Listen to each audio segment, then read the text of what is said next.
A ver, ¿qué pasa de verdad dentro de un ordenador? Y no me refiero al metal y al silicio, sino a las ideas que le dan vida.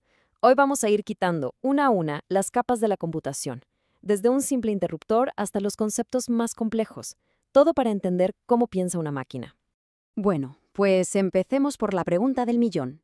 ¿Qué significa realmente pensar como un ordenador? Dejemos a un lado por un momento la inteligencia o la conciencia. Aquí se trata de un proceso. Un proceso que en el fondo es increíblemente simple, pero que de alguna manera es capaz de generar una complejidad que quita el hipo. Esto que estamos viendo parece una ciudad en miniatura, ¿a que sí? Pues bien, cada una de esas estructuras es en esencia un simple interruptor. Millones y millones de ellos que solo pueden estar en dos estados, encendidos o apagados, un 1 o un 0. Hay que pararse a pensar en esto. Todo, absolutamente todo lo que hace un ordenador, desde reproducir una canción hasta simular el universo, se reduce a cambiar estos interruptores a velocidades de vértigo. Vale, ¿y cómo pasamos de simples interruptores a un software complejo? Para entenderlo, vamos a quitar toda la complejidad de en medio. Imaginemos una máquina muy simple, casi de juguete.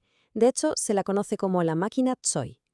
No tiene nada de mágico, ¿eh? Es solo un aparato que obedece ciegamente una lista de instrucciones, una detrás de otra, sin rechistar. Y aquí está el truco. Cada instrucción no es más que un número, una secuencia de unos y ceros. Es como un código secreto. En esta máquina Toy, el código tiene 16 dígitos. La primera parte, lo que se llama el opcode, es como el verbo de la frase: suma, carga, guarda.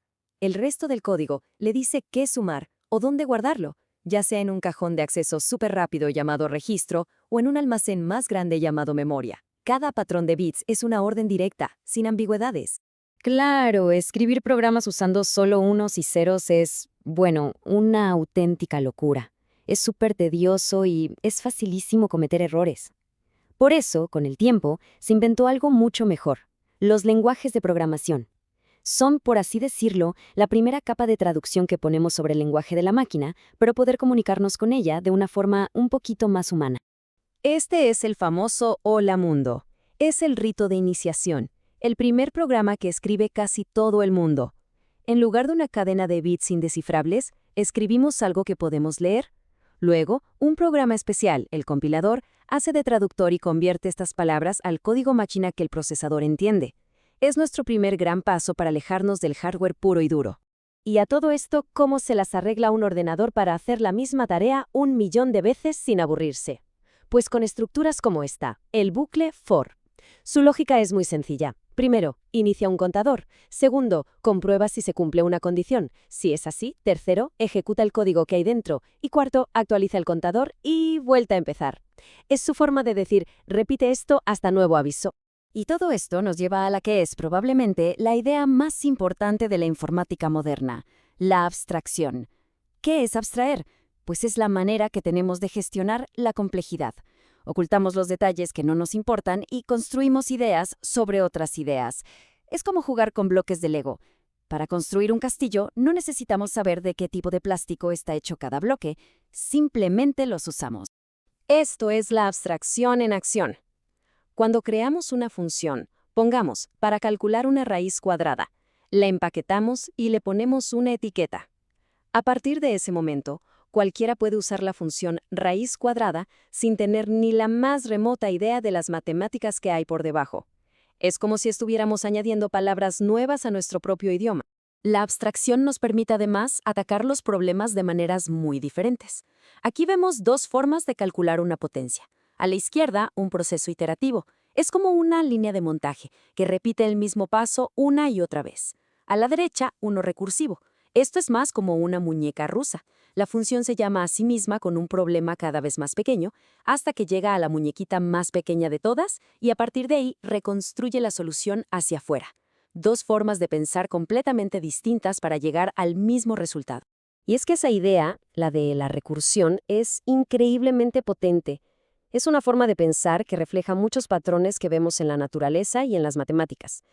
Si un problema se puede definir en términos de una versión más simple de sí mismo, la recursión puede dar lugar a una solución de lo más elegante y clara. Con todas estas herramientas de abstracción, podemos empezar a hacer algo realmente asombroso. podemos empezar a crear modelos digitales de objetos y de sistemas del mundo real.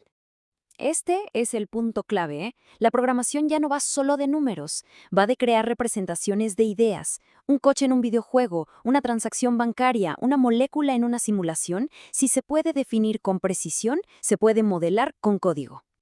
Por ejemplo, este caso que parece un poco absurdo, modelar el movimiento browniano de un grupo de tortugas borrachas. ¿Cómo se hace?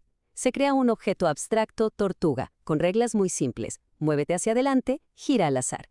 Y luego se crean miles de ellas.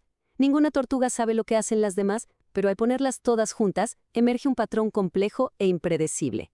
Eso es la abstracción de datos en acción. Y lo bueno es que no hay que empezar siempre de cero.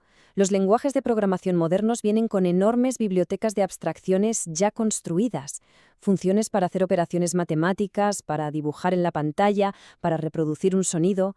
Cada una es un bloque de construcción que nos permite subirnos a hombros de gigantes y crear cosas mucho más rápido. Hemos ido subiendo por las capas de la abstracción, construyendo una torre de complejidad increíble. Pero, ¿tiene esta torre un límite?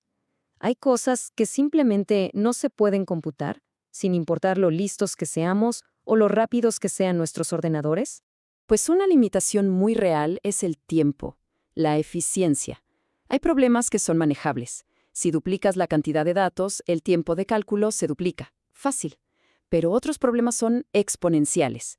Como vemos en la tabla, si se duplica el tamaño del problema, el tiempo no se duplica. Se dispara, crece de una forma tan brutal que resolverlo podría llevar más tiempo que la edad del universo.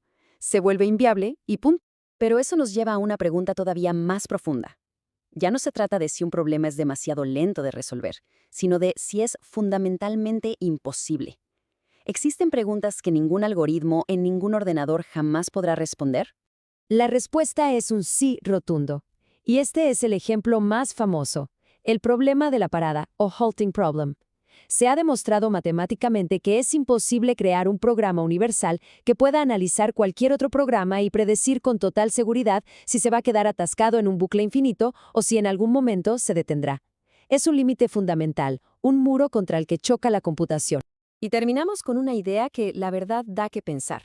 Hay una teoría, la tesis de Church-Turing, que básicamente dice que cualquier cosa que pueda ser resuelta por un proceso físico puede ser resuelta también por un ordenador.